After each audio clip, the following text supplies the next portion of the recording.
जय माता की भक्तों। तो आज सुनेंगे नवरात्रि के 8वें दिन दुर्गा सप्तशती का 12वां अध्याय।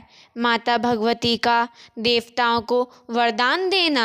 जो भी मनुष्य सच्ची श्रद्धा भक्ति से दुर्गा सप्तशती का पाठ करता है वो माता दुर्गा का प्रिय हो जाता है। तो सुनिए दुर्गा सप्तशती 12वां अध्याय को। माँ भगवती के चरित्र का वर्णन सुनिए। देवी के चरित्र के पाठ का महात्म 12वां अध्याय। देवी बोली, हे देवताओं, जो पुरुष इन स्तोत्रों द्वारा एकाग्रचित होकर मेरी स्तुति करेगा उसके संपूर्ण कष्टों को निसंदेह हर लूंगी। मधुकैटभ के नाश, महिषासुर के वध और शुंभ तथा निशुंभ के वध की जो मनुष्य कथा कहेगा, मेरा महात्म को अष्टमी, चतुर्दशी व नौवीं के दिन एकाग्रचित से भक्ति पूर्वक सुनेगा, उनको कभी कोई पाप न रहेगा। पाप से उत्पन्न हुई विपत्ति भी उनको न सताएगी। उनके घर में दरिद्रता न होगी और न उनको प्रियजनों का विछोह ही होगा। उनको किसी प्रकार का भय न होगा। इसलिए प्रत्येक मनुष्य को भक्ति पूर्वक मेरे इस कल्याणकारक महात्म को सदा पढ़ना और सुनना चाहिए। मेरा यह महात्म महामारी से उत्पन्न हुए संपूर्ण उपद्रवों को एवं 3 प्रकार के उत्पातों को शांत कर देता है। जिस घर व मंदिर में या जिस स्थान पर मेरा यह स्तोत्र विधि पूर्वक पढ़ा जाता है उस स्थान का मैं कभी भी त्याग नहीं करती और वहां सदा ही मेरा निवास रहता है। बलिदान, पूजा, होम तथा महोत्सवों में मेरा यह चरित्र उच्चारण करना तथा सुनना चाहिए। ऐसा हवन या पूजन मनुष्य चाहे जानकर या बिना जाने करे, मैं उसे तुरंत ग्रहण कर लेती हूँ। और शरद काल में प्रत्येक वर्ष जो महापूजा की जाती है उनमें मनुष्य भक्ति पूर्वक मेरा यह महात्म सुनकर सब विपत्तियों से छूट जाता है और धन धान्य तथा पुत्रादि से संपन्न हो जाता है।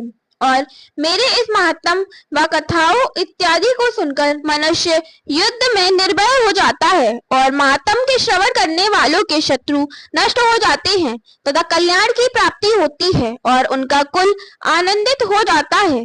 सब कष्ट शांत हो जाते हैं तथा भयंकर स्वप्न दिखाई देना तथा घरेलू दुख इत्यादि सब मिट जाते हैं। बाल ग्रहों में गृहस्थ बालकों के लिए यह मेरा महात्म परम शांति देने वाला है। फूट पड़ने पर यह भली भांति मित्रता करवाने वाला है। मेरा यह महात्म मनुष्यों को मेरी जैसी सामर्थ्य की प्राप्ति कराने वाला है। पशु, पुष्प, अर्घ, धूप, गंध, दीपक इत्यादि सामग्रियों द्वारा पूजन करने से, ब्राह्मण को भोजन करा के, हवन करके, प्रतिदिन अभिषेक करके, नाना प्रकार के भोगों को अर्पण करके और प्रत्येक वर्ष दान इत्यादि करके जो मेरी आराधना की जाती है और उससे मैं जैसी प्रसन्न हो जाती हूँ वैसे ही प्रसन्न मैं इस चरित्र के सुनने से हो जाती हूँ। यह महात्म श्रवण करने पर पापों को हर लेता है तथा आरोग्य प्रदान करता है। मेरे प्रादुर्भाव का कीर्तन दुष्ट प्राणियों से रक्षा करने वाला है। युद्ध में दुष्ट दैत्यों का संहार कराने वाला है। इसके सुनने से मनुष्य को शत्रुओं का भय नहीं रहता। ये देवताओं, तुमने जो स्तुति की है अथवा ब्रह्मा जी ने जो मेरी स्तुति की है वह मनुष्यों को कल्याणमयी बुद्धि प्रदान करने वाली है। वन में सूने मार्ग में अथवा दावानल से गिर जाने पर, वन में चोरों से घिरा हुआ या शत्रुओं द्वारा पकड़ा हुआ, जंगल में सिंहों से, व्याघ्रों से या जंगल हाथियों द्वारा पीछा किया हुआ, राजा के कुद्र हो जाने पर, मारे जाने के भय से, नाव के डगमगाने पर, भयंकर युद्ध में फंसा होने पर, किसी भी प्रकार की पीड़ा से पीड़ित, घोर बाधाओं से दुखी हुआ मनुष्य मेरे इस चरित्र को स्मरण करने से संकट से मुक्त हो जाता है। मेरे प्रभाव से सिंह, चोर या शत्रु इत्यादि दूर भाग जाते हैं और पास नहीं आते। महर्षि ने कहा, प्रचंड पराक्रमी वाली भगवती चंडिका यो कहने के पश्चात सब देवताओं के देखते ही देखते अंतर्ध्यान हो गई और संपूर्ण देवता अपने शत्रुओं के मारे जाने पर पहले की तरह यज्ञ भाग का उपभोग करने लगे और उनको अपने अधिकार फिर से प्राप्त हो गए तथा युद्ध में देवताओं के शत्रुओं शुंभ व निशुंभ के देवी के हाथों मारे जाने पर बाकी बचे हुए राक्षस पाताल को चले गए। हे राजन, इस प्रकार भगवती अंबिका नित्य होती हुई भी बार बार प्रकट होकर इस जगत का पालन करती हैं।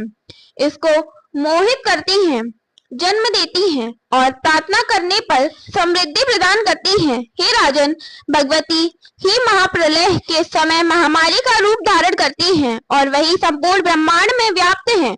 और वही भगवती समय समय पर महाकाली तथा महामारी का रूप बनाती हैं और स्वयं अजन्मा होती हुई भी सृष्टि के रूप में प्रकट होती हैं। वह सनातनी देवी प्राणियों का पालन करती हैं और वही मनुष्य के अभ्युदय के समय घर में लक्ष्मी का रूप बनकर स्थित हो जाती हैं तथा आभास के समय दरिद्रता बनकर विनाश का कारण बन जाती हैं। पुष्प, धूप और गंध आदि से पूजन करके उसकी स्तुति करने से वह धन एवं पुत्र देती हैं और धर्म में शुभ बुद्धि प्रदान करती हैं। तो इसके साथ दुर्गा सप्तशती का 12वां अध्याय संपूर्ण होता है।